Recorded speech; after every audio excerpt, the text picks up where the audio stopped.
Hello, hello, good morning, happy Thursday. What is this? February 6th already. We're in the second month, almost the first full week of February. I can't believe how fast time is going. You are tuned in to the Ted Manila Information Show, or the TMI Show for short, where we bring you way too much information. Of course, we talk about everything here: politics, lifestyle, culture, all of that stuff. And we drop the F-bomb, so word of warning, if you're not into that, if you don't approve of that, this is not going to be the right show for you. Then F off. Ted, we need the haters watching too. Mostly, we need hate watch too. Mostly haters. We are live Monday through Friday at 10 a.m. Eastern, so please be sure to like and follow this show as we continue to grow our little channel. Any little support is helping. Big support helps more. It does. Those people who want to support us with like a $10,000 a month check are highly welcomed. For $10,000 a month, we will. I welcome do that. Pretty much anything you want. We'll talk about any topic. You can borrow you can have my cat for like a week. You know, you can. I'll come over, clean your house. I'll cut your lawn. Trim the hedges. I'll cook. I'm good at cooking. Ooh, I'm getting good at cooking. That's sort of changing for me. So I'll do that. And Asian joke intended. I'm very good at laundry. I'm a great folder. I'm just saying. Actually, I'm not Asian, but I'm good at laundry too. You can fold really well. Yeah. I can fold like retail store fold, like 2 seconds done with the shirt. Yeah, I'm almost that good. Yeah. Mm-hmm. And no tools, because no they tools, sell just like my, just my hands. Just my hands. Yeah. Mm-hmm. I like laundry though. I mean, it's like weird a about laundry origami person. There's certain like I like doing the dishes. It's like pleasurable to me. I like vacuuming. I like because it's like you can see the results. Oh, it's satisfying. Yeah. Mm-hmm. I get that. I like cutting the lawn. I don't really care for shoveling the snow, but I'll do it. What's the difference? I mean, you're clearing. It's that heavy lifting. It's like, oh, it's exhausting. Also, the sweating in the cold is a bad feeling. That's why I don't understand why people enjoy skiing. Like you're sweaty, but you're cold, and that's just those two things shouldn't go together. I know it sounds bad, but I'm not really familiar with that because that's like I'm going to say part of the reason I got married. Skiing? Yeah, but when I was like a teenager, I'm not a skiing. Skier, kind of sucks. Ask Sonny Bono, he'll tell you. Snowboarding. Oh, well, so sweating and cold, frigid temps are not a thing I'm very familiar with. So I can't really get what you're saying. But those are all things that, sorry, not sorry, part of the reason I got married. Have a husband to do that. That's fair. My father told me that in part of the reason that he got remarried was he missed home cooking. Well, you see, like I don't know. I can get that. I can get behind that. I mean, that's why I'm doing my own home cooking these days. Yeah, I do. I don't care how anti-feminist or I'm taking the movement back 50 years or whatever, but I happen to like, besides building up my own career from scratch. But when I finally did get married, I not only had my career, and obviously I'm a mom, but I enjoy doing the stereotype woman's job, like cooking, like I feed my family. I cook, I clean, I do all the women's stuff, and my husband does all the guy stuff outside. So, like gender roles, whatever. But well, when I was married, I did all the roles. Not to say that my ex-wife was lazy, but she was lazy. Yeah. So, well, there you go. This is the kind of show. I remember just thinking, like, I do everything. Like, everything. Like, what's with that? I don't understand. Well, that sucks. Yeah. Well, that's not a good division of labor, so not a good, divvying up of stuff in the marriage. It sounds like if somebody's carrying the brunt or the full load, then that's and what was really funny is, and this is like the cliche ex-husband complaining about the ex-wife, but whatever, it's a Thursday, and she'd say, I do everything around here, and I'd say, name one, Name something. Wait, said that? Yeah. And she'd be like, and I was like, you're just saying that. You literally like like a cartoonist who just sees like the balloon. It's like, oh, I'm going to fill that balloon in with what needs to be there. It's like ChatGPT. It's telling a story that doesn't like make any sense. It's just telling a story. It's not based on the truth.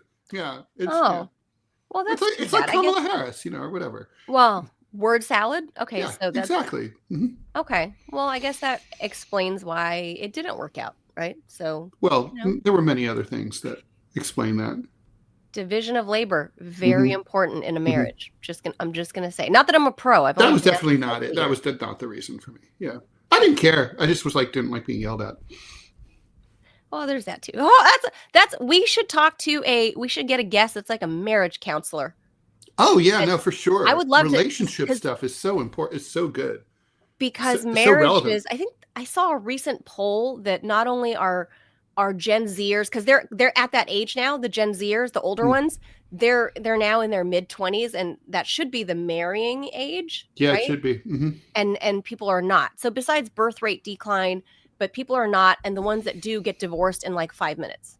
Well, yeah, and they're all poly, right? That generation. Yeah. Oh, that too. Yeah, that would be an interesting. Which is also an extremely. People aren't going to like this when I say this, but it's an extremely unsuccessful relationship model. I mean, literally, it's just like you go poly, you're going to break up. It's like you're opening the door for a divorce. Like it's so complicated. I mean, you're going to get divorced with like massive amounts of drama. Totally. I mean, I went to a workshop one time about poly, and it was so funny to hear people like, my secondary was needed her kids picked up at school, but my tertiary's car broke down and needed me to go call AAA and go and like help her out. And I'm thinking, and they're like, what do you do in a situation like that? I'm like, I don't know. Eat a shotgun? I mean, go out like Kurt Cobain? Like my life is already complicated enough. What are you doing? Like, I don't want to have to think about such things. Really. I think that's a really interesting conversation. And I feel like this is it's a Western invention. Obviously it's not an invention, but it's a very Western invention in that it's becoming so polyamory normalized. Yeah. In Western culture. Oh yeah. Well, I mean, they don't, it's not like they do it in China. I mean, seriously. Right. Yeah. It is a Western convention at this point. And it's really new, I mean, it's from the 60s, I mean, it comes out of a thing now, and it's very big in Gen Z. Yeah. It's kind of like open marriage is dangerous, but open marriage at least has the benefit of freedom, right? Like everyone does whatever the hell they want, right? At least it has that benefit. Now you're going to have jealousy and all sorts of issues come up, insecurities, but you're sitting at home while your partner is out, boning, but you're like, at least, you have freedom. But with polyamory, you have no freedom. You are beholden to like 6 people. To like too many people. They're all like clawing at you and pulling at you. You're like, leave me alone. It's like you have no freedom. You have like, it's just the worst. It's like it's like I remember hearing that Osama bin Laden had 4 wives and I don't know. Well, this is what we were talking about not long ago. 50 right? kids, and I was like Sheikh Mohammed. They've already paid for 9/11. You know what I mean? Just by having 4 wives, they're already suffering terribly. In fact, all their the grouchiness is probably what caused 9/11. All the sheikhs in the UAE, the sheikhs in Saudi Arabia, the royal family, MBS. I don't know how many wives he has, but I feel like although he's got short an of angle. Being a ruler, MBS has an angle. Like if one of his wives gets sassy, he can be like 2 words: bone saw. That's true. I was gonna say, short of being a authoritarian zip it, Fatima. ruler, right? Short of being that guy, how do you handle like Sheikh Mohammed of Dubai? Like, I mean, come on, he's Sheikh Mohammed. He just went through a really nasty, or is going through a really nasty divorce right now. Oh man. Right now with his with MBS, wife. The divorce is like you're dissolved in acid and dumped down the drain. Yeah. But Sheikh Mohammed has like, and I know because I lived there and I got all into trying to understand the royal family there. And he had like 5 or 6 wives, but the main wife, I think, is the Princess of Jordan. I think she's the King of Jordan's sister. I believe, I believe she's the Princess of Jordan. But anyway, is the Queen of Jordan still a white lady, Noor or something like that? I think so. I think she's half Arab or so. Anyway, but short of being a Middle Eastern monarch, you cannot handle that many spouses because of all the demands. Yeah. Well, yeah. So, and the thing is, and at least I think that's actually a better model. If they're all spouses, they're kind of all equal, right? And rather than this is my wife and this is my girlfriend 1, girlfriend 2, girlfriend 3. Right. It's like there's this whole hierarchical thing it's so complicated, right? With poly people, they'll tell you, like, you might, for example, so you might have like, primary, secondary, tertiary, right? And then it's like, but your tertiary, you might be their primary. So there, you see what I mean? Like how things could get really hard to weigh. Right. Because it's not all parts being equal. And they see, the thing is, you'd like to think, I mean, as a guy, you like to think you're spending all your time having sex, but you're not. You're spending all of your time talking about like why you're not having sex. It's literally like having 3 or 4 bad marriages. This is the weirdest start to the TMI show. It's my fault. I think we've had. It is my fault. I take full responsibility. 73. Episode 73. We are talking about polyamory and episode 73. Bad marriages. The episode when TMI jumped the shark due to Ted. This is super. But again, my whole point was we should definitely, if we're going to talk about social stuff, get a marriage. Let's just do a poly. Like, what is polyamory? Let's get a poly person. I would like to understand more. If you're listening and you are in a polyamorous relationship, send us an email to tmishowquestion@yahoo.com. That's tmishowquestion@yahoo.com. It's up on the screen. We'll put you on the show and we'll talk about it. I would love to understand more. About that world. Mm-hmm. Yeah. I mean, it's not for me. Really, it's a lot. It's millions of Americans are doing this. Wow. And a lot of them love it. So, wow. We should. Yeah. Yes. So somebody, if you're in that kind of relationship, please hit us up. Join. All right. So with that, let's head to headline news. Let's do it.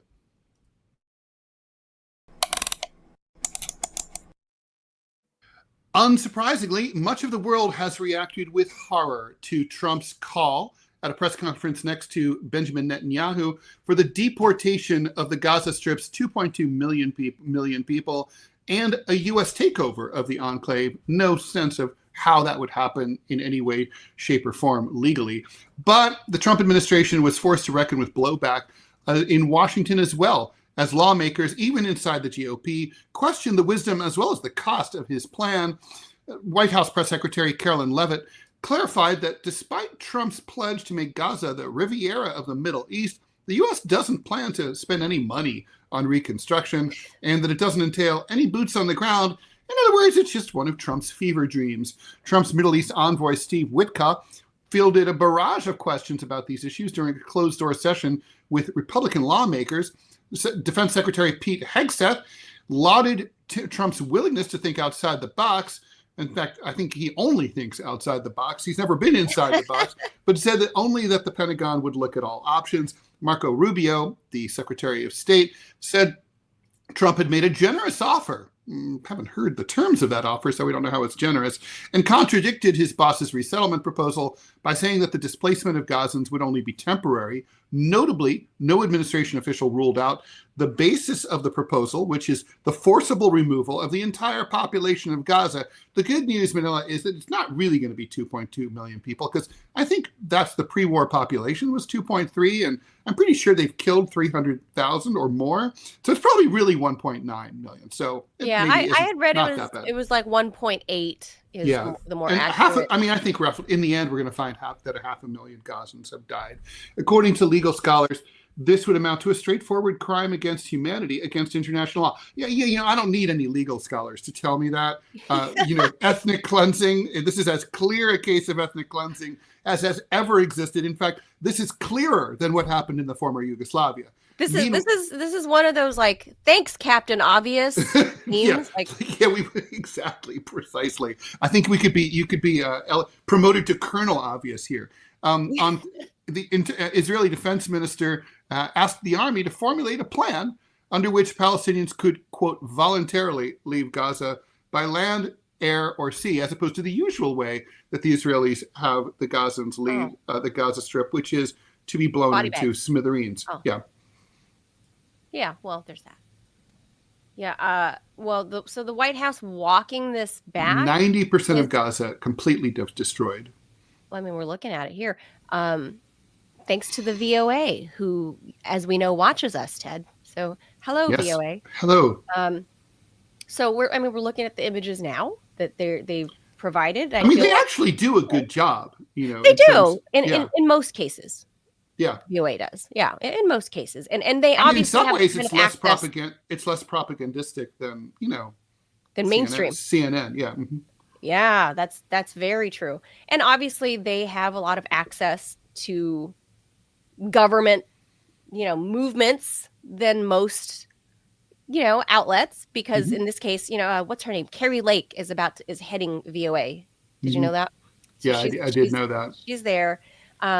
And they are, I think they're also going to be quick to walk back what Trump said yesterday, because it's completely unhinged. I mean, it just is. It just, like I said yesterday, I can't say this enough. I disagree with you. I don't think it's completely unhinged. You don't think it's unhinged? To me, it reeks of Kushner. I think it's obscene, I think it's obscene, but I don't think it's unhinged. It reeks of Kushner. Well, I mean, but here's the thing, right? So it is true what Trump said, that it's not a viable place to live now because of what Biden and Netanyahu did over the last year and a half, right? You can't live there. That's accurate. Okay, so the question, so given that fact, right, whether you like it or not, that is the fact. The question is, what do you do? I mean, there had been a plan to move the I forget who came up with this, but to move the population into the Negev desert, which is adjacent to Gaza in Israel, in tent cities during Reconstruction. Of course, you got to just sort of parenthetically say, and it's worth dwelling on a little bit. We wouldn't have to do this or think about this if Israel hadn't systematically leveled the Gaza Strip on purpose. Sure. I mean, they wanted this to happen. They created the fait accompli, the facts on the ground. Of course. And like now, here we are, and we have to deal with it. And they shouldn't be rewarded for that. But at all. The interesting part to this is that the government is scrambling to answer to people like this guy that we were just talking about, MBS, right? And the surrounding, the leaders of the surrounding countries, who Trump somehow, I think, just said off the cuff that these guys are going to take in all of these refugees. And now the White House comms department is saying, oh, well, he meant it on a temporary basis. We didn't mean resettle them forever. Given the Nakba, given 1948, given what Israel's policy and the refusal to allow a right of return, right? Who believes in their right mind, whether you're pro or anti-Israeli, who believes the Israelis would ever allow displaced Gazans to return from Egypt or Jordan or anywhere else? No one. Well, you'd have to be a complete idiot to think that the Israelis would allow that. The White House saying no boots on the ground, because MAGA world is pushing back and saying, hey, why are you going to spend money redeveloping Gaza? Why aren't you redeveloping here in the United States? Yeah, why don't you redevelop like Akron? Yeah. Why don't you redevelop Pittsburgh? Why don't you redevelop, one of the bridges in Washington, D.C. that fell down a year and a half ago? Like, why don't you do that? So the comms department has a lot of work on their hands. You can redevelop my neighborhood, which is all like closed and boarded up and full of graffiti. Used to be a beautiful neighborhood.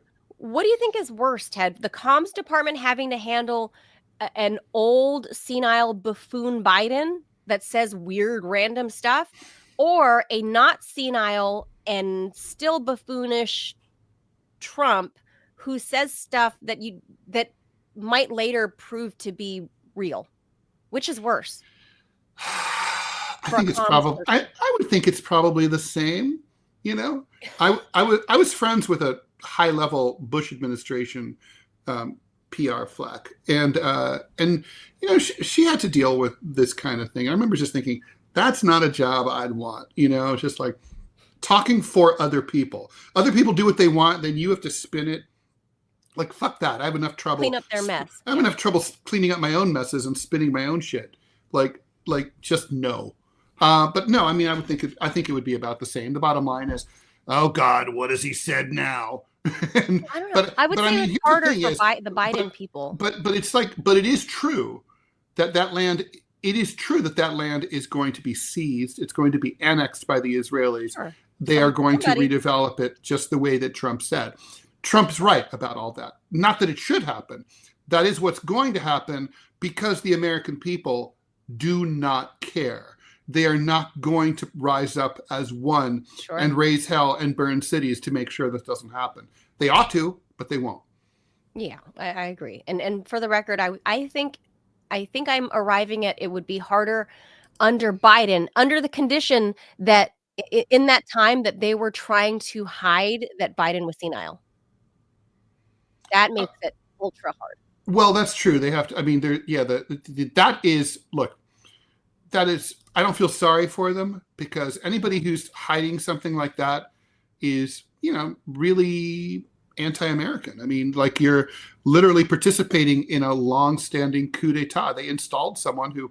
Anyway, we talked about that. We should move on. Yes, with Biden. Yeah, let's move on.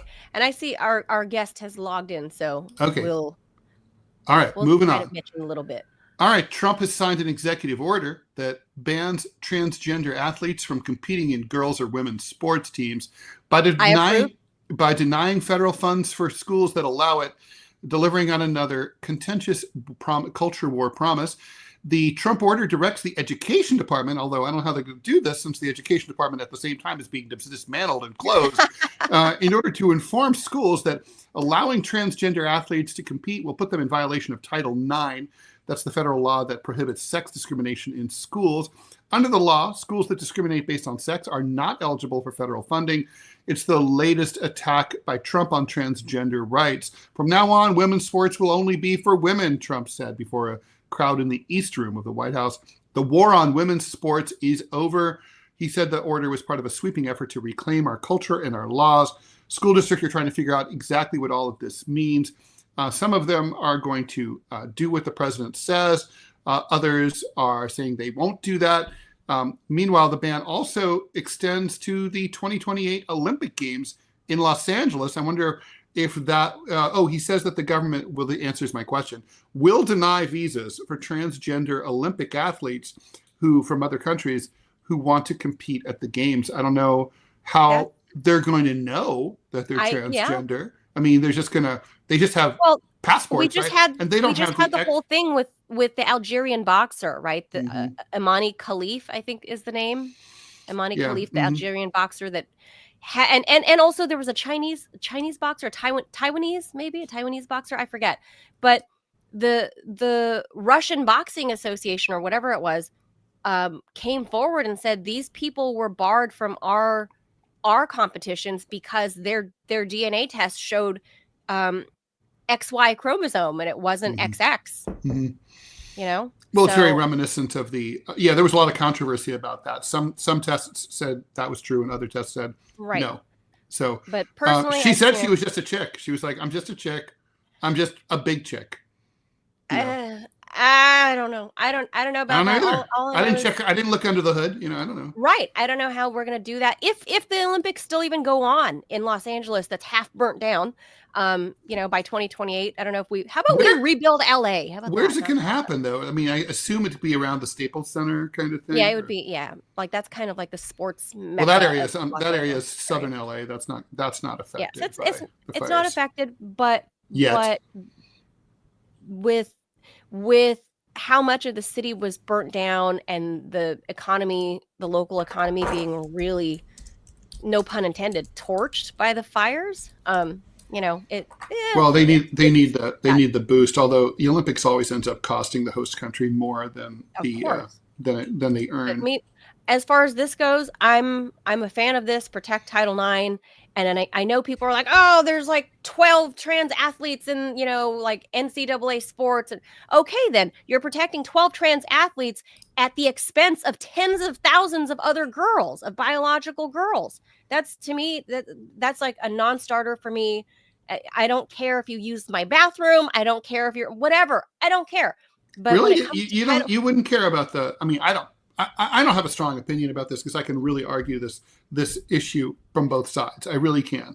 I can too. But I'm going to say, and whatever, everyone knows I'm a girl, and so wait, no. but what? But if I were you're a short, small woman.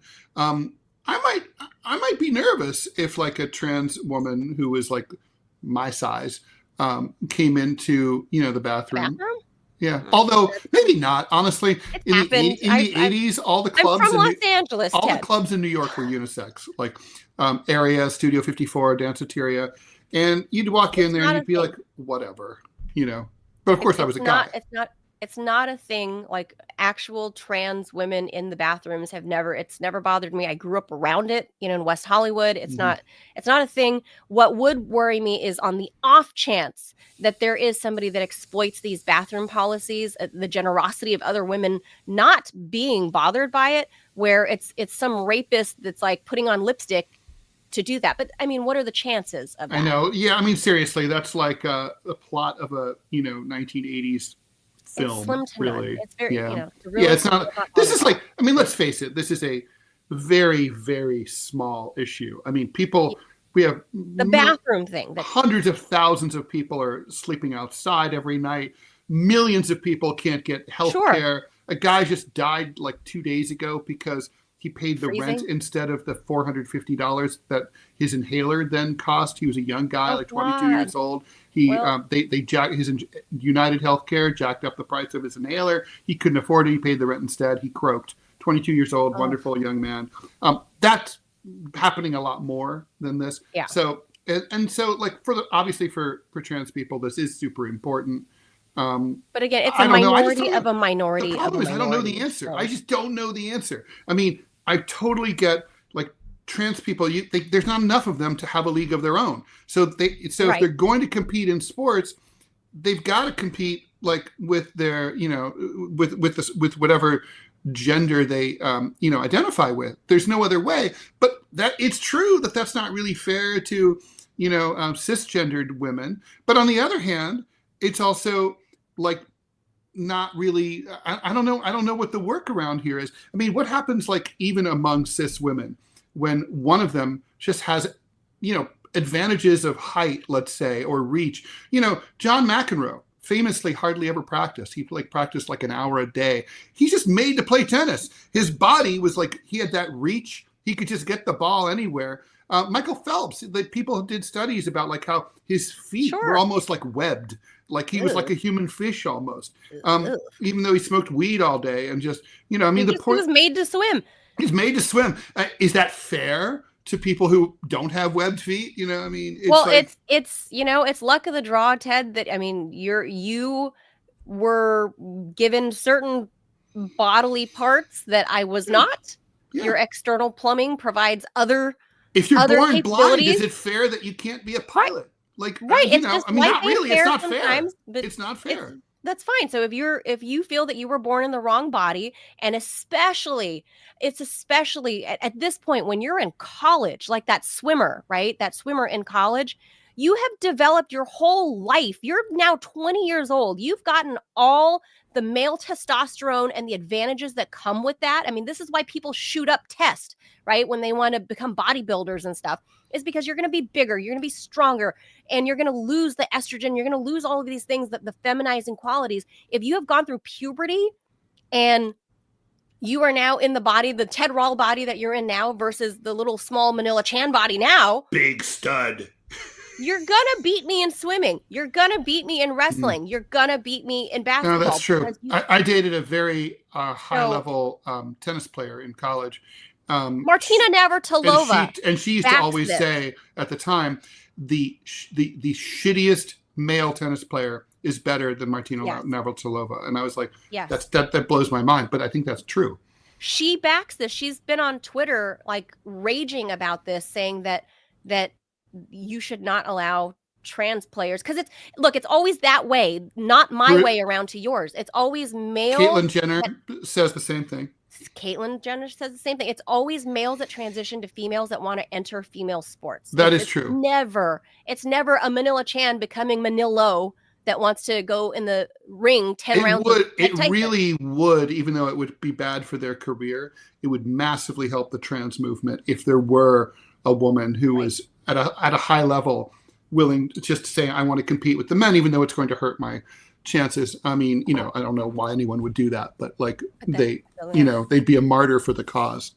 Yeah. All right. Let's move on here. We've got Mitch waiting here. One of the most ferocious family feuds in global politics has escalated as Philippine Vice President Sara Duterte has been impeached by the lower house of parliament. Very unfortunate woman, by the way.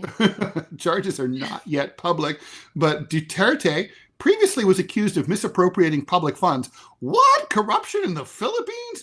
And threatening to kill President Ferdinand Bongbong Marcos Jr. Doesn't she understand? Bongbong kills other people. You don't kill Bongbong.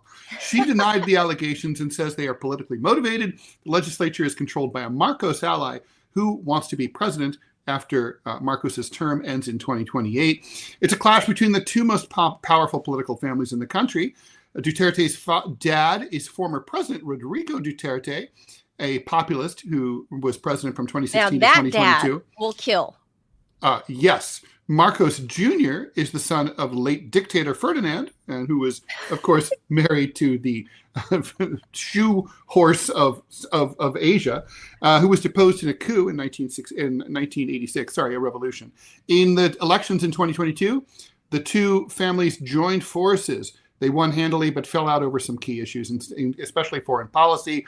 Duterte is pro-China. Marcos is pro-U.S. The Senate will schedule an impeachment trial. If found guilty, Duterte would be prohibited from holding office, and that would throw the 2028 presidential election into upheaval. And of course, we will see what happens here between basically this sort of light proxy war between the U.S. and China in the Philippines.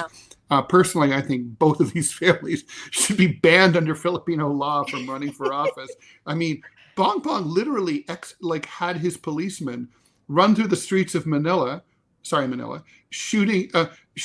executing alleged drug dealers, just randomly. Wasn't that Rodrigo? Rodrigo Duterte did that. Was that Duterte? Yeah, that's right. Yeah. Bongbong has come in kind of soft and has kind of just all he's done is approved new bases. She is an unfortunate looking woman.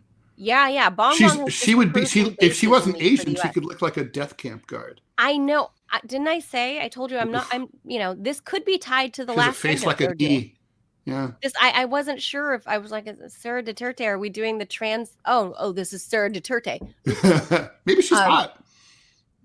You never know. Well, so it's two political families feuding in the Philippines as this proxy war of, China containment plays out there.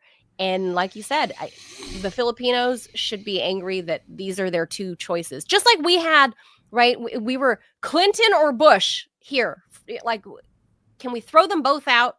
Clinton and Bush. I know. It should be. Well, I'm against, I think any country with 330 million people doesn't need political dynasties. Yeah. Okay. We haven't, we could skip story 4. What do you think? Which one's that? The Elon Musk, land reform, South Africa. We could bring that up to Mitch, actually. Okay, let's keep moving on. Moments after Mitch McConnell voted to confirm Trump's pick for HUD secretary, Mitch fell down the stairs, according to multiple sources. Senator Mitch McConnell slipped and fell walking out of a Senate chamber just now, wrote Alexander Bolton, writer for The Hill, but was immediately helped to his feet by security and colleagues, including Senators Steve Daines and Markwayne Mullin. He then walked to the Mansfield room without help. Chad Pergram, senior congressional correspondent for Fox, also confirmed the news online that McDonald was helped up by his colleagues after falling down the stairs. Pergram said he had just voted to confirm Scott Turner to lead the Department of Housing and Urban Development. McConnell is temporarily using a wheelchair out of precaution. I assume they mean this is a poorly written story. I assume he started using the wheelchair before he fell down the stairs, because if he was trying to use the wheelchair to go down the stairs, I could see how this could happen. They just shove him down the unless he's into parquet, that thing where that'd be awesome. Mitch McConnell's doing parquet. Anyway, it's the latest in a series of stumbles involving the longtime Republican Senate leader. Most recently, he fell at the Capitol in December while leaving a luncheon. That, according to multiple reports, I think it's fair to say that we're looking at the beginning of the final chapter in Mitch McConnell's tenure as a U.S. senator. He's, look, it's not like anyone should take any joy in this. We all with luck, we all get old, and frailty like this, my mother used to fall all the time at this age too. And she was dead 2 years later. So that can absolutely, he just needs to be careful. And honestly, look, he's not up for the job anymore. He's just not. The people of Kentucky need someone new in leadership there to represent them. He is due to retire any moment now. I mean, he announced that obviously he was stepping down as Senate Majority Leader. So he's done that. John Thune, they did the whole smoke coming out of the chimney thing. Oh, wait, that's Catholic Church. That's the Vatican, yeah. Yes. But they did something like that too, and they picked John Thune. They emerged, and John Thune is taking over, and he's done so for the last few weeks now. McConnell has officially stepped down as the leader. He says he's retiring, but no actual date yet. But I mean, look at him. Remember this a year and a half ago, where he just like the brain freeze robot. He had the brain freeze. You had to press the button. It's happened a couple of times, yeah. As a human being, I have largely always disagreed with Mitch McConnell and don't like his policies and his ideology. But as a human, seeing that happen in real time is sad. It is sad. I mean, look, he was an incredibly powerful and intelligent man. Masterful in his day. Yeah, no LBJ, certainly, but yes. But for his party as a whip, he was really great at it. He led the opposition to Obama very effectively. And drove, I'm sure no one drove Obama more insane than Mitch McConnell. Look, here's the thing. We view it as sad. It's just the cycle of life. He had his time. That time has passed. If I were him, I would step down and have the governor. This way it's not stepping down, right? Andy Beshear, the Democratic governor of Kentucky, would appoint his replacement. That's what this is about. That's why he's being carted around. He's just just like what was happening with Dianne Feinstein. Pony but that's different. Although her replacement was appointed by a Democratic governor, Gavin Newsom. California is solidly blue. What's going to happen with Kentucky is exactly the. Yeah, I gotta say, I remember a time. I do think that there should be a tradition that that basically when something like this happens, that regardless what the party the party of the governor is who appoints the replacement, that they should be replaced by a member of the same party. The senator. Oh, that would make sense. I mean, just like that should just be like a give. It shouldn't. Something like this shouldn't change the balance of power that the voters chose. I can agree. That's denying the. I mean, think about it. The voters of Kentucky elected Mitch McConnell. I don't know, 100 times. Ago. Yeah, and he's duly elected, and then and suddenly a guy from the opposite party or a woman from the opposite party is going to be there. Makes no sense. It reminds me also there used to be a tradition that when a member of the Supreme Court died, they would be replaced by a member of a liberal would be replaced by a liberal, or a conservative would be replaced by a conservative, and regardless of whether the president was a Democrat or a Republican. And then somehow they started acting like assholes and just like, this is your big chance. It's just, I guess this is how the balance of power in the court changes, right? Yeah. It would never change otherwise. But, but especially with the Senate, this is the will of the people. These are elected officials. They should be replaced by someone who carries on more or less the same vision that they had.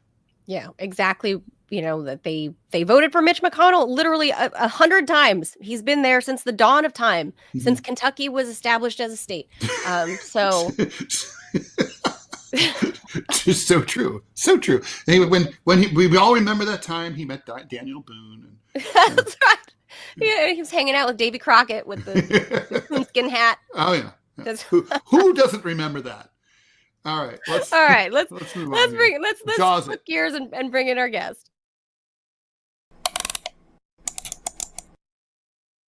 Chief Trump consultant Elon Musk and his so-called Department of Government Efficiency, DOGE, I call it so-called because it's not really a department, right, have hit the ground running, shocking Washington's Inside-the-Beltway bureaucratic infrastructure by following the Silicon Valley approach of move fast and break things. Musk is moving to shut down USAID. He offered bullying buyout offers to 2.3 million federal employees that expired today. He and his team of extremely young assistants, who are basically being doxxed online right now, has been granted access to confidential government data, including those of the Treasury Department payment systems, NOAA, Medicare and Medicaid, and more. Musk claims that DOGE is thoughtful and deliberate, but the speed with which he is moving worries critics who think he's endangering essential government services and might have nefarious designs on Americans' personal data.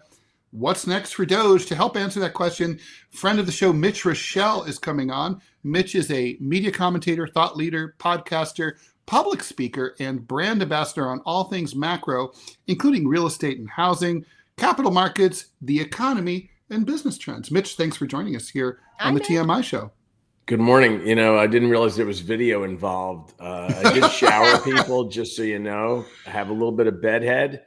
No smell-o-vision on this show. I just have to wear look at me and Ted. Look at me and Ted. Yeah, it's right. All good. It's all good. Good to see you. Literally see you. Nice to see you. Yeah. So a lot of stuff has happened since the last time we've all been on air together, Mitch. I don't know. I don't even know where to begin. Just a couple of things, right? Like the markets are up and down like crazy. Elon, I think, is like moving the markets. He's just short of going in to punch Jerome Powell in the face. I feel like I really feel like it's like we're on the verge of that. It's really weird what's happening in Washington. And then you have people, because I'm here in Washington, right?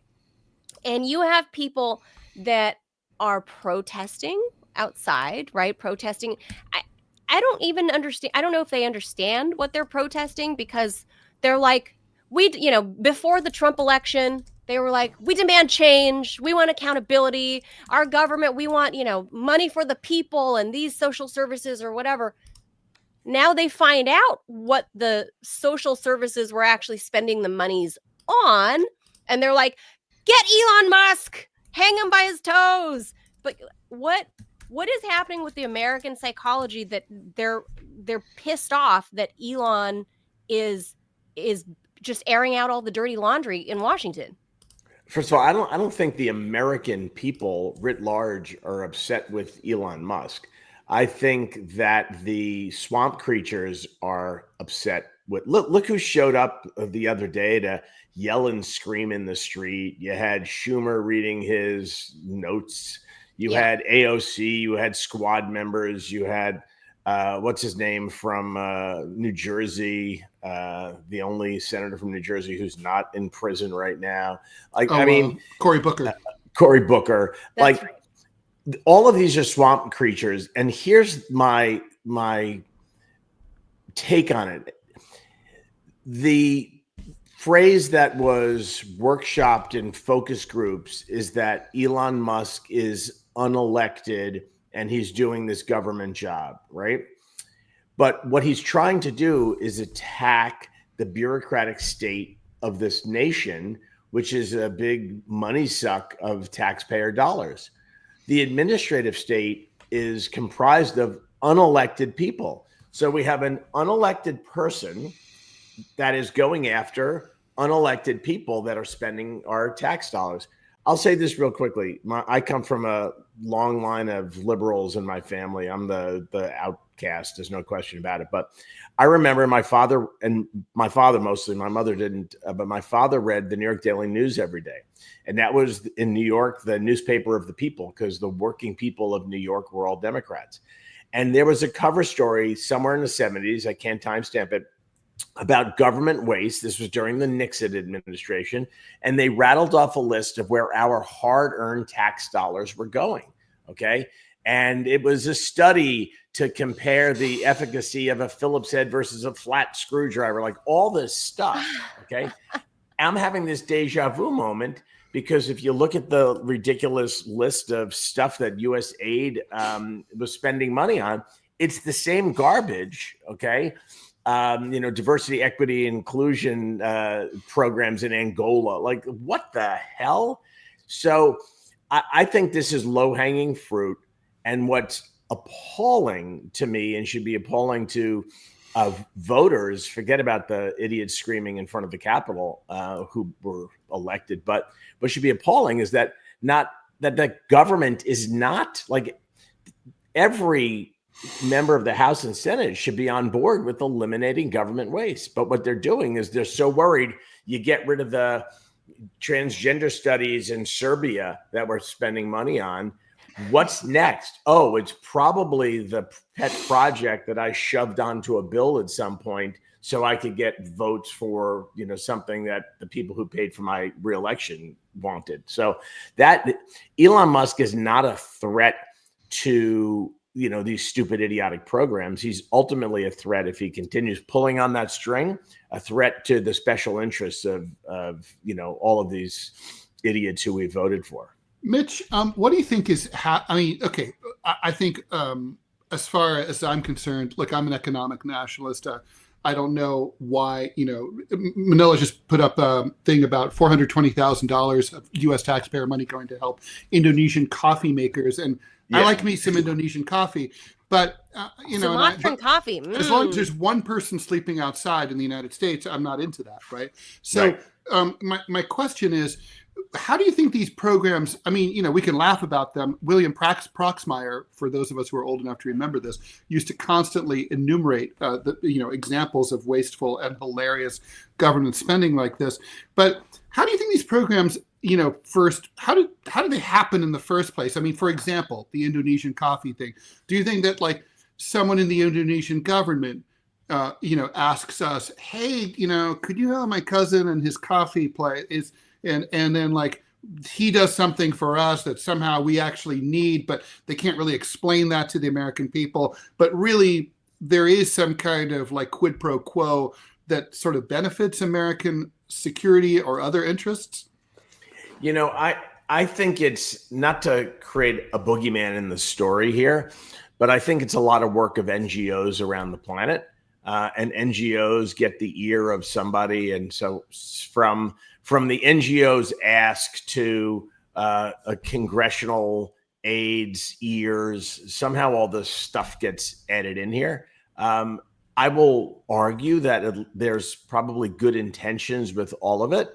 Mm-hmm. I will also argue that it's probably replete with fraud all over the place because it's inevitable when you keep adding commas to the amount of spending, the opportunity for fraud gets bigger and bigger. There may not be the motive, but there's certainly the opportunity for that crime.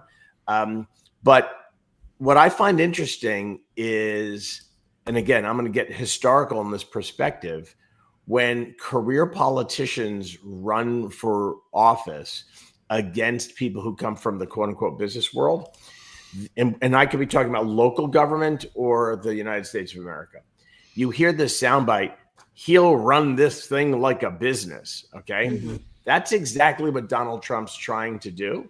Mm-hmm. And the lifelong politicians and bureaucrats hate it. The first thing that Trump did with this, Musk, and we could talk about Musk all you want, but they did a hiring freeze. The playbook of corporate America in times of potential economic stress, facing a business, the first thing you do is have a hiring freeze. It's like right out of the playbook. McKinsey or Booz Allen or whomever wrote the playbook, that's the first thing you do. You do that in government, And the first thing they'll do is see what happens and then blame that. Any moron who blamed 2 plane crashes on a hiring freeze that happened 2 days earlier, my sister falls into the moron category. She's never going to watch the show. She published some timeline that came from someplace that actually drew a cause and effect with the plane crash, and the tragic plane crash. It's an accident in Washington, D.C., and Trump's policies. Sean Duffy, who I happen to know very well, he and his wife, I know them very well from my stuff at Fox. Okay, he was sworn in with a 77-22 vote in the Senate 24 hours before a plane crash. How in the world in a timeline can that be the Trump administration's fault, right? So we're politicizing stuff that truly, by the way, if it wasn't a Republican that was trying to do this to government, you wouldn't see all of those morons standing in Capitol Hill. One last thing I'll say, the best soundbite of all of this was AOC talking about Elon Musk and calling him stupid. You can say anything you want about Elon Musk, but literally we're looking at Thomas Edison in our own lifetime. And the one thing he is not is stupid. He may be politically unsavvy, but he's not. He's not stupid. Let me skip to my big question, which I had been planning for last, but I think it's worth coming up front. This was original. DOGE was supposed to be a joint project of Vivek Ramaswamy and Elon Musk. Vivek lasted, I think, 3 hours into the Trump administration. That was he pulled a Scaramucci, is what he did. He sure did. Yeah. And so, but Elon, I think, if memory serves, only promised 6 months, right? I mean, as we've discussed here, he's a busy man. He has other companies to run. He has SpaceX. He has, I can't imagine this is how he wants to spend his life. I think he's just sort of like, I'm going to come in here, I'm going to parachute in, I'm going to do this, I'm going to be on to the next thing.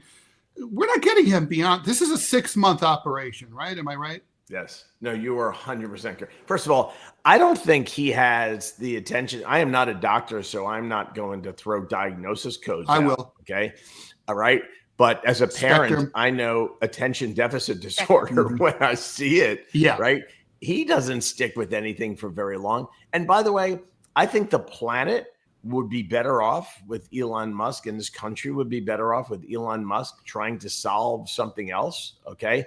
You put him to it. Climate change. He'll figure out a way to desalinate water in people's driveways so that we can put out fires. Like, he'll figure something out. The most incredible thing that Elon Musk did that I saw with my own eyes live, and Ted, you and I are old enough to 1968 watch Neil Armstrong walk on the moon. I think he really did walk on the moon. I'm not an Alex. I'm pretty sure he did. Yeah. Yeah. But when I watched a rocket land in its holster, okay, I'm like, okay, this is some next level stuff. I'm not impressed with a car that runs on a battery. Like, okay, big deal. But when you see a rocket traveling at that speed land in its holster, okay, I can't get pens back in the pen cup sometimes. All right? Mitch McConnell can't walk down a flight of stairs. Joe Biden can't walk up a flight of stairs. This dude got a rocket that was literally on fire to land in a holster and extinguish itself. That's his calling in life. But what I think he's going to do, because he has the platform, is identify a shit ton of government waste and let people who are empowered, that have the right security clearances, to do it. The problem is, I don't think it will ever get done. But he's going to shine a bright light on it. But why? Why? Because I think once you pull a high-profile antagonist out of the equation, and you leave it to Washington to fix Washington, if that's what ends up happening, nothing gets done. Manila, you live there, right? I mean, like, I know. The swamp is gooey, right? And so basically you're saying Elon's not going to stick around long enough to see it through, because, I mean, he can't. Obviously, he has 50 irons in the fire. Yeah. And Washington really needs constant hand-holding. Yes. And I witnessed this stuff. And accountability. Firsthand. I'm a big fan of what he's trying to do. Don't get me wrong, but the zero accountability to identifying all of this crap and actually eliminating the crap. I used the expression before about pulling on the string. You pull on the string of any random thing that the government's pissing away money on, and you'll find somebody at the other end of that string that's got photos of somebody, right? Like that's what. That's how Washington works. Elon Musk isn't scared of any of that. Donald Trump certainly isn't scared of any of that. But you need somebody like that is completely fearless to continue to hold the administrative state accountable. And maybe it's Ramaswamy. He wants to run for the vacated J.D. Vance Senate seat. And maybe that's his calling. He's going to run for governor. I think. Well, there also doesn't seem to be any messaging to the voters. So like I don't think there's any buy-in, even from MAGA voters. There's no one saying like, okay, so hi, I'm Elon Musk. Here's my video for today. Today I'm going into XYZ department and I identified this crap. This is all just happening for us political dorks and mainly being broadcast either with approval on Fox or, But it's on MS. It's MSNBC and CNN need fresh meat, and this is fresh meat, right? Yeah. That's all it is. And it's cable news fodder. It doesn't get a lot of broadcast coverage on the big three broadcast networks. It may get a little Lester Holt sarcastic comment, but it doesn't get much. It gets some airtime in memes and infographics on social media. But all Americans should be concerned about where their tax dollars go. Of course, right? They should. But I mean, also, like, I have to take note of the fact that Elon hasn't yet visited the Pentagon. I mean, that's where all the money's going, right? I mean, the vast majority of it. That's the biggest single spending place in the federal budget. It's almost $1 trillion. Yeah. And listen, and I know Pete Hegseth as well, or I guess I have to call him Mr. Secretary the next time I see him. But I have an informed view that he wants to drain a little bit of that swamp and wants to cut back spending. He wants to spend intelligently on hardware, aggressively on human capital, people, eliminate idiotic policies and self-fund that by pulling money out of this piece of the budget and putting money into that piece of the budget to not get the number over $1 trillion. And, if his budget is $900 billion, work within the $900 billion to, eliminate some stupidity. But we have warships that are in desperate need of repair. And, we have a complete deficiency of people, soldiers, and, Marine airmen, all of them. And Pete Hegseth, not to fall down that rabbit hole, he will be the single greatest recruiting person for getting people to join the military. Well, so I think what the concern is, and nobody really articulates this, but for Democrats in this particular case, because it's a Republican administration, they're going to look at this, and the real concern is not that someone's taking an axe to the deep state. The real concern is that they're doing that as an excuse to go after their Democratic/liberal priorities, and right. Meanwhile they're going to bloat up Republican conservative priorities, and that it's political. It's not going to be viewed as like we're just going to go after waste wherever we find it. Is that a fair concern? I think it is. Well, and that's the political reality of what happens when you go after anything. When Donald Trump ran in 2015-16, his 3-word phrase that got him into the most trouble was drain the swamp, because the swamp actually believed that he could do some damage to them, and they came after him every possible way they could. He stopped saying drain the swamp, not for... And lock her up. And lock her up. Well, there's no her. Well, there was a her, but like... There was a her then. Yeah. She wouldn't have... Kamala wouldn't have lasted very long in lockup. Hillary would have survived. Kamala would have fallen Hillary would have apart. Thrived. She would have been like the guys in Goodfellas, like eating the cell block. things. She She'd would be have the gang boss of the cell block.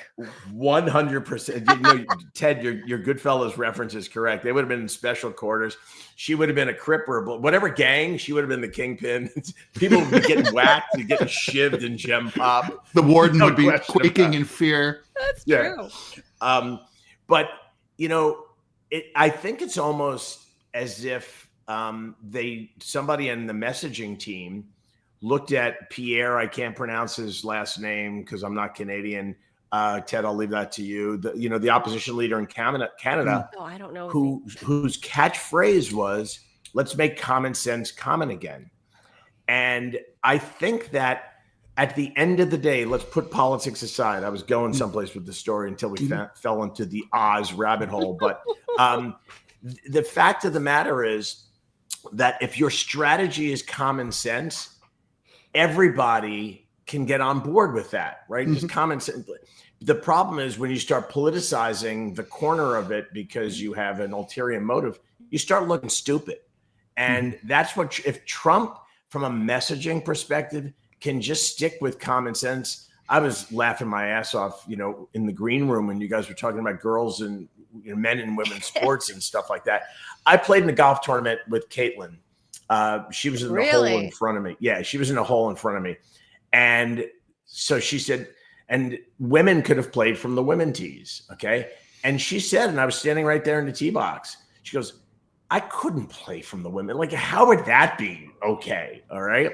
And she played from the men's tees. And that just, to me, that's common sense. Riley Gaines losing to the dude from Penn, who was like one of the lowest ranked men swimmers who ends up becoming the highest ranked woman swimmer. John McEnroe, you referenced, was on with Gayle King and the other geniuses on ABC's morning show. And he made a comment, and he had to defend a comment that women and men should not be playing one another in tennis because the worst possible man in Division II college male tennis player could beat a woman on the tour, on the pro tour. But somehow he's like a bad guy for saying that. If you just use the standard of common sense, of course that shouldn't be the case. Okay. We can get into the fine point of Ted at Limelight in 1983 peeing next to a woman in the bathroom. Okay. We don't care about that. Okay.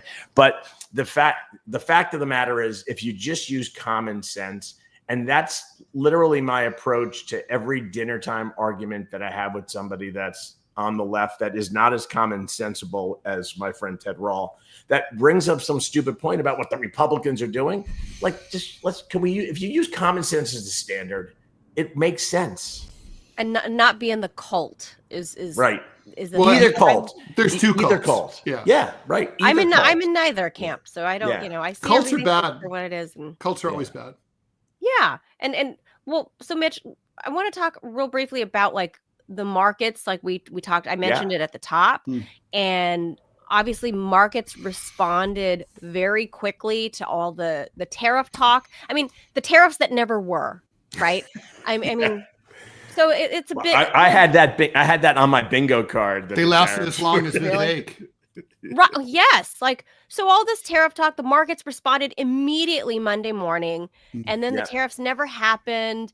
And now people are looking at long term going, okay, when is Jerome Powell going to move on these interest rates? Because me personally, I thought he sat on zero for too long in the housing sector and caused, it to be where it's at now. Well, there were other factors as well, right? All these companies, these hedge funds that are buying up houses. Sure. But he would have moved the markets, 6 years ago if he got off of near zero.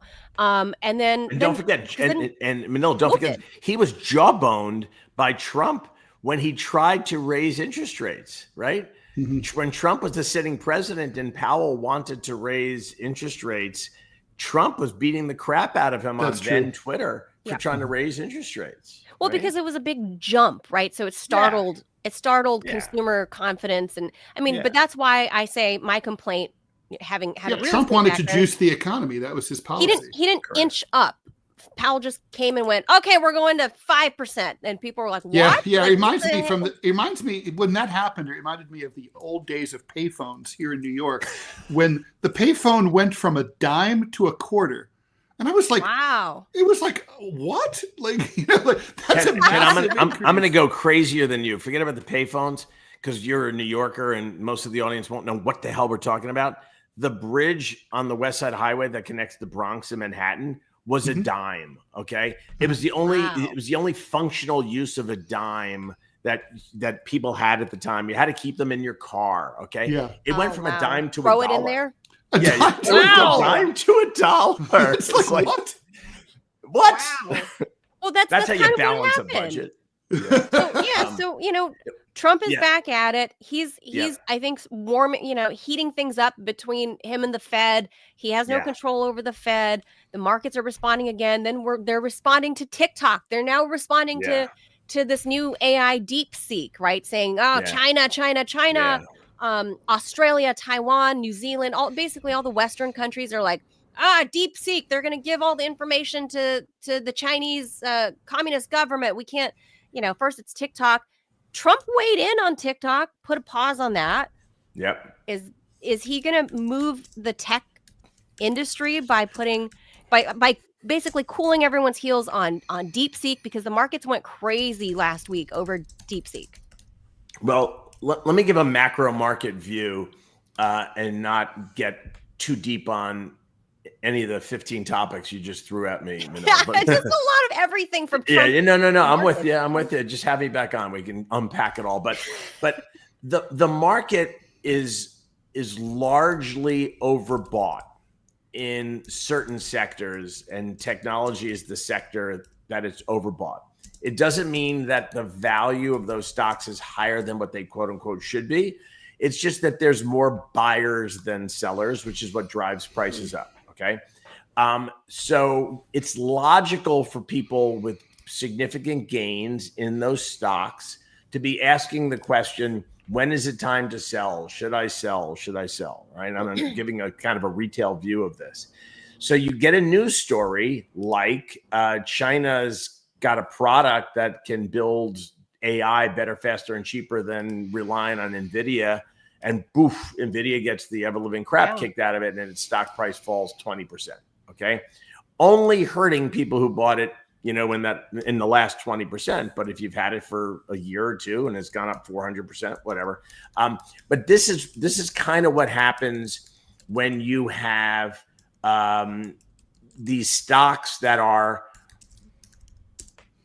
all priced in the market, okay, based upon future earnings growth that they've all achieved. Okay. They've sort of met their expectations, but there's a threat to the trajectory of that future earnings growth. And that's what's sort of at play. If you look at the last 2 years in the stock market, it's really 5 to 12 stock names that have driven all of the growth in the markets. Many of them are household names. Some of them are not household names. And I think that that's what has investors incredibly anxious. But I will give President Trump credit. When he realized the market reaction to tariffs, when he got 100,000 phone calls, I'm being, dramatic here, from people that are now inside his tent. Okay. Let's remember the inauguration and who was standing behind him, right? The CEOs of all of those companies that stock prices have driven the market. When he started talking to some of them, he realized, all right, I'm going to do things, but it's not going to be all shock and awe. And what happened? Mexico agreed to X, Canada agreed to Y. I'll leave you with this strategic view. If North America could get its act together and have three nations thinking as one from a trade perspective, and clean up some of the ugliness that exists, and there's more ugliness south of the border than there is north of the border because of the role of cartels and the corruption in Mexico. But if we can get our act together, North America can be such a threat to China in terms of global trade. We have cheap labor, south of El Paso all the way to South America, right? And all of those migrants who've kind of been walking up.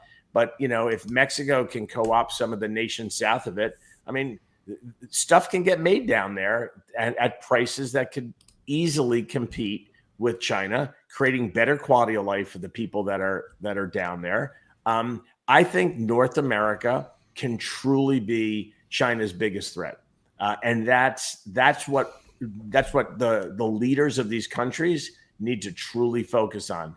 That Mexico has to stop taking Belt and Road Initiative handouts from China. The countries south of Mexico need to stop taking Belt and Road Initiative money from China. Let America, the United States and Canada, convince those countries of that. And then I think China's got a real threat. Truly, I think that's the case. There's a lot of ifs and shoulds in there. Sure. But that should be the strategy. If you get a populist like Pierre to be the prime minister of Canada who thinks like Trump, that helps a lot. And the woman who is the president of Mexico, she may be, I know, the first Jewish woman president of Mexico. She thinks like Ted in many regards, but I think she's probably practical like Ted is and realizes that if China's the real threat, I'd rather do business with my friends to the north than get bought by China. But wouldn't that defy the MAGA? Wouldn't that defy the whole MAGA movement, though, Mitch? So you broaden out America, make North America great. Make North. I don't know, Ted. I thought you would be more annoyed by that, as if Trump did do this Three Musketeers North America deal, then theoretically, these lower level tech jobs would be going south of the border. Yeah, and I don't like that. Look, there's too many underemployed and unemployed STEM workers in the United States. Yes. That drives me nuts as a former STEM major. The H-1B visa program drives me nuts. So if there's a way to have that, share the look, I think we are kind of all in it together in North America. But the NAFTA didn't work. We need a better system. And USMCA, which was a patch. Listen, I'll say something about STEM and H-1B visas. If idiots in diversity, equity, and inclusion departments in corporate America can wrap their brain around the fact that those folks that we should be bringing into the country on those visas somehow count in the diversity metrics, okay? Then maybe they would get more support behind it. But no, that's not the way the idiots in corporate America think. I would bring in as much STEM knowledge as I possibly could. Why wouldn't you? That's the diversity that the organizations need, right? Forget about gene pool and what box you check on the HR forms, but what skills are you bringing to the table? And if there's skills in India or China or wherever that we can keep in the United States and not lose IP out the back door, I'd say issue those visas like crazy. Well, we'll disagree about that. Mitch, thank you so much for joining us. Thank you, Mitch. You can't end on me and Ted disagreeing. No, that's true. Well, but it's TBD. It's to be continued. There you go. Well, I knew you guys would not agree on that one for sure, and I'm kind of on the fence with that. I'm like, I agree though, Mitch, with you in the part that it is being diverse when you actually bring in people from brown Asia, right? Like it counts. Like you're bringing in new culture, new direct access. I'm going to leave you with this, just so we can somewhat agree. In my past life, I was dealing with diversity, equity, and inclusion, idiotic quotas. My HR person that I was working with on this was Korean, and we were looking at Korean our American pie chart. Or Korean? She was born in Korea. Parents were obviously born in Korea, but she immigrated to the United States, U.S. citizen, married to a Korean guy whose parents were born in Korea also. But she's lived at the time she was in her 30s and probably lived in the United States for 25 of those years. Okay. U.S. citizen. Okay. Very American. Naturalized U.S. citizen. In any event, but she was in New York. She was in Bergen County. That's where she lived. I don't want to give any more information about her. But anyway, we're looking at the stupid ass pie chart to see if it lined up with the other stupid ass pie chart about, the diversity of our people. And there was this wedge missing because at the time, Asians were not counted as diverse. Right. What? Yeah. Yeah. Well, that's like Asians the University of were California system, right? Yeah. Asians were not counted as diverse because we had so many. I don't know. We had so many of them. I'm like, what are you talking about? Like, so my point is, like, this whole notion of DAI, I don't know what lab they cooked up what the pie chart's supposed to look like. But there's all sorts of silliness involved with that. Like, for example, a lot of them can't determine whether South Asian people are Asian or not. But it's on the continent. It's in the word. It's in the word. Well, are Israelis Asian or not? Right. Right. Technically, they are. What do you do with Turkey? Part of it's Europe, part of it's Asia. Right. Are they Asian? It really reminds me of German pseudoscience under the Nazis, right? Where they couldn't figure out what to do about Indians because it was like, well, technically they're Aryan because that's where Aryans come from, but they're brown. What do we do about that? Yeah. It's like, well, maybe this should make you think that your whole thing is stupid, Yeah. And so I'll leave. This is the point of it. It's common sense. Like, I'd rather be Martin Luther King. I'd rather be judged by my character and not and some other attribute of me that you may notice or may not notice, whether you're black, white, gay, in a wheelchair, not in a wheelchair, we're cis, non-cis, non-binary.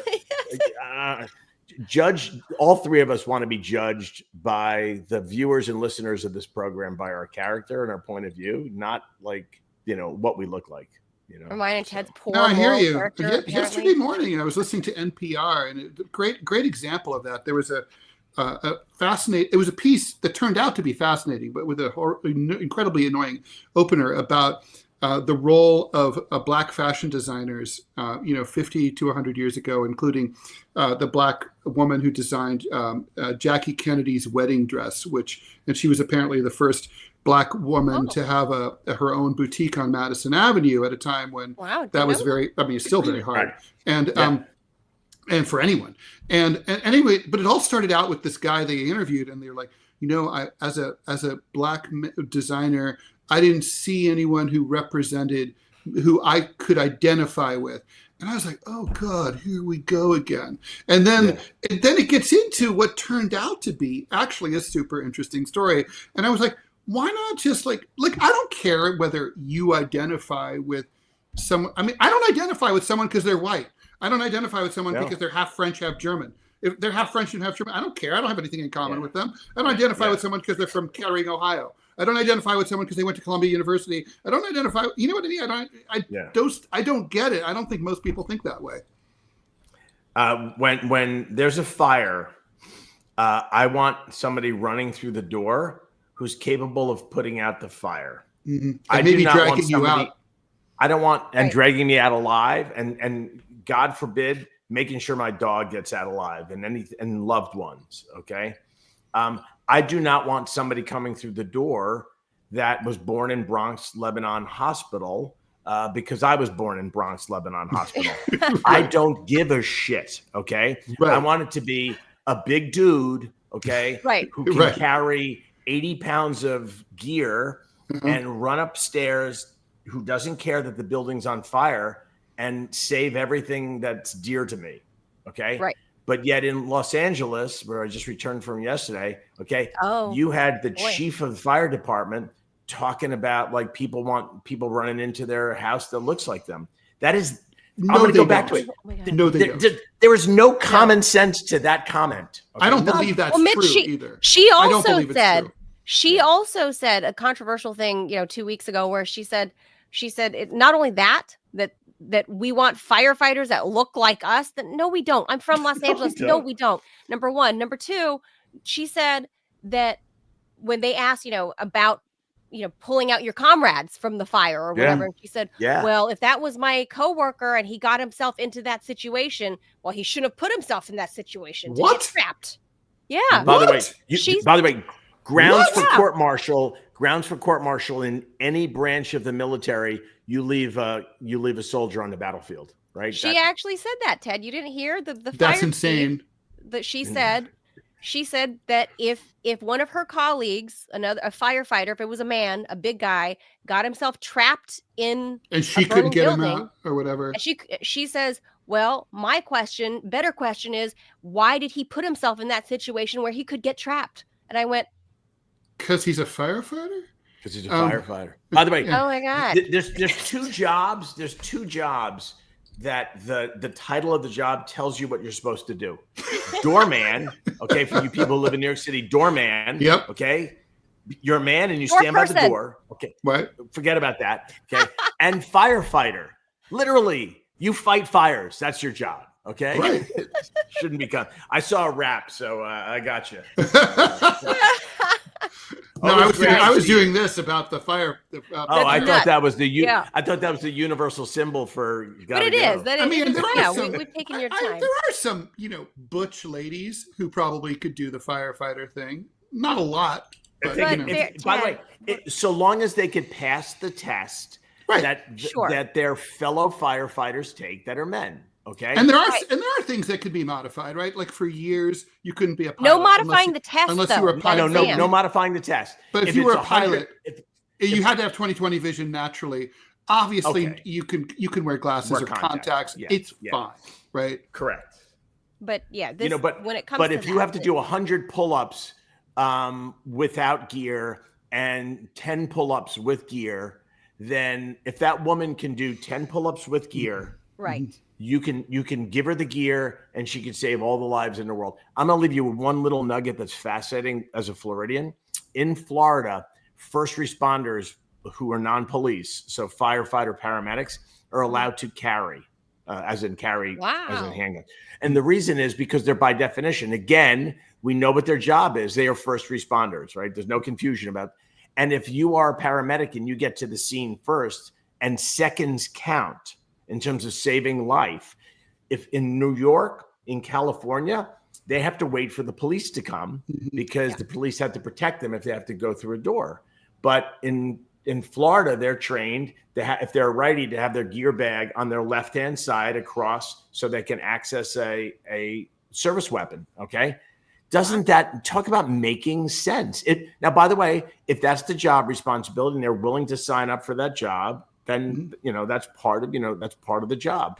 But if seconds count in fire rescue, if seconds count in EMS calls, doesn't it make sense to let those people be there? And if for no other purpose but to protect themselves. If there's a fire in a meth house and they have to pull meth heads out, okay, and the meth heads, because they're hopped up on meth, decide to shoot at the firefighter, at least the firefighter who's there to save their lives can defend himself, right? Like this is not a Second Amendment discussion. This is just literally common sense. And that's going to be when I have a podcast that competes with the Ted Manila Information Show, and I'll have you guys on as guests. It's going to be called Common Sense. That's what it's going to be. Mitch, don't worry though, because Mayor Muriel Bowser, downtown DC, says we are issuing social workers to go out with first responders. So you're safe. Sure. You're safe. Actually, I'm very pro the social workers thing. They can validate how they feel. Well, there are many situations where they can tamp down. They're trained to de-escalate situations. I'm going to say this, and we're gonna go, okay? Because we're probably over time. Yeah. I used to do community service work in Belize, so this is why I know so much about countries that are attached to Mexico in the arm to South America. You're a fascinating guy, Mitch. Yeah, we used to teach financial literacy to Belizean children, working with an NGO. This is how I know about how NGOs work, and I just think the whole thing is sort of like fascinating. I'm trying to bring us back to the beginning.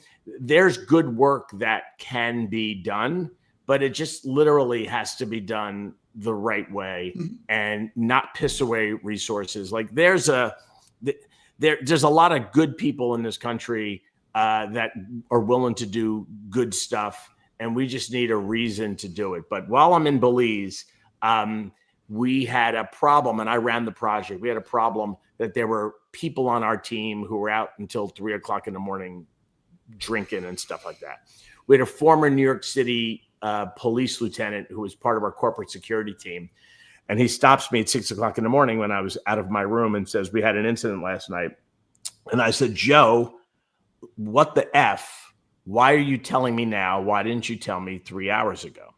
And he goes, Mitch, he goes, hey, because if I learned anything on the job for 30 effing years, guys like you dragged out of bed at 3 o'clock in the morning, go into a scene of a scene, don't make things better. Okay. So Ted, you're correct. There are times and places for people with the right temperament to deal with situations. I would have not been the right guy if I was dragged out of bed at 3 o'clock in the morning. Okay. But Joe was. Joe knew how to deal with that situation. And Belize is very sketchy in the middle of the night. I can tell you stories, man. Oh my God. I love Belize, but yeah. So do I. So it's a different place. It's a different place in the middle of the night. It was so great seeing both of you, literally, and hope to do it again soon. Definitely. Thank you. All right, hang in there, Mitch. Take care. Thank you.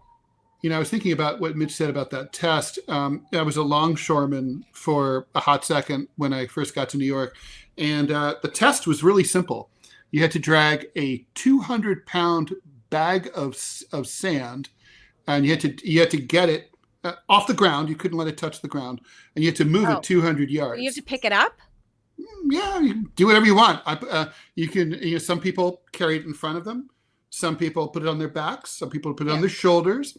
I chose like across the shoulder, and then basically you have to get it 200 yards. Most people couldn't pass the test. It was just like they just couldn't make it. They would drop it. It's just too heavy. But it was a very simple test. You could either pass it or you couldn't. Yeah, pass or fail. That's it. And I got to say, I don't think any woman could pass that test unless she was like a Bulgarian bodybuilder. There's just no way. Not even like Xena warrior princess, like maybe her. Yeah, like you got. And she'd look good doing it too. That's true. But how that's an exception, not the rule. Yeah. So I mean, even and by the way, my back killed me for a week after I did that test. And what's so funny is, I will say, there wasn't really that much call for picking anything up that heavy. No. On the job. Yeah. But there is guaranteed to be, if you're a firefighter, guaranteed. So that's true. You're going to have to pick people up. It's just part of the job. Like it's just, but yeah. Anyway. All right. That's going to do it for us. We'll be back for a Friday show tomorrow. What do we have? Do we have a guest? We have a guest tomorrow, don't we? We do. I got to pull up the calendar. I'll do that after the show. But anyway, thank you guys for tuning in. Thank you everyone streaming on X, on Rumble, and YouTube. Please remember to hit the like and subscribe button, whatever platform you're on.